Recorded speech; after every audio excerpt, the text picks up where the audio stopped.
आप सल्लल्लाहु अलैहि वसल्लम के बाद अगर दीन को सबसे गहराई से समझने वाले लोग अगर कोई थे, वो अहले बैत और सहाबा थे। उन्होंने दीन को होता हुआ देखा।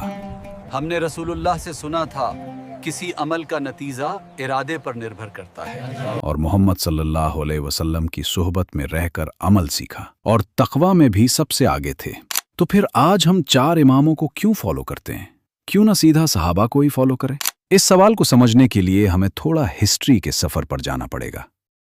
सहाबा कराम वाकई ईमान के पहाड़ थे। उनका इल्म गहरा था, उनका तकवा बेमिसाल था, लेकिन उन्होंने अपने बाद के दौर के लिए कोई मुकम्मल और लिखा हुआ लीगल सिस्टम नहीं छोड़ा था, जिससे हर नई नस्ल आसानी से हर मसले का हुक्म निकाल सके।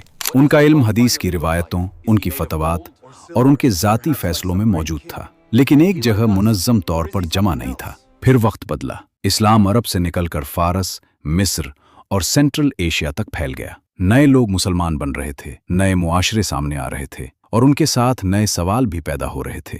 हम तो अभी नए मुसलमान बने हैं, हमारे यहाँ कई रिवाज हैं, कैसे समझें कि इनमें से क्या इस्लाम के मुताबिक है। लोगों को ऐसे उलमा की जरूरत थी जो कुरान, हदीस और सहाबा के अक़वाल को जमा करके एक मुनज़्ज़म तरीके से समझा सकें और उनसे क़वानीन और उसूल निकाल सकें। क्या हमें पाक रहने के लिए रोज नहाना पड़ेगा?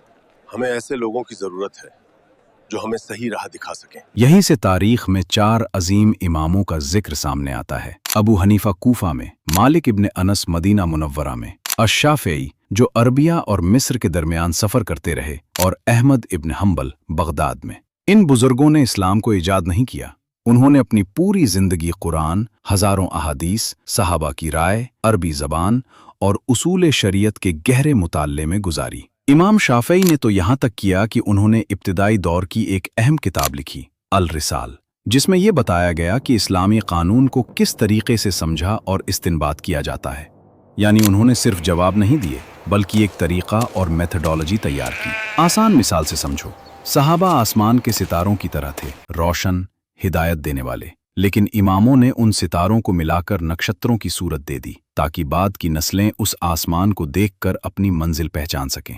और सबसे खूबसूरत बात यह है कि इन चारों इमामों में से किसी ने भी अंधी पैरवी का हुक्म नहीं दिया। सब ने एक ही बात कही, अगर तुम्हें कोई सही हदीस मिल जाए तो मेरी राय को छोड़ देना। इसलिए जब मुसलमान किसी मजहब को फॉलो करते हैं तो वो चार लोगों की इबादत नहीं कर रहे होते, वो असल में इल्म के उस मुनज़्ज़म रास्ते पर चल रहे होते हैं जो आखिरकार मोहम्मद सल्लल्लाहु अलैहि वसल्लम की सुन्नत तक ले जाता है। और यही वो सिलसिला है जिसकी वजह से इस्लामी इल्म और स्कॉलरशिप 14 सदियों तक जिंदा और महफूज रही।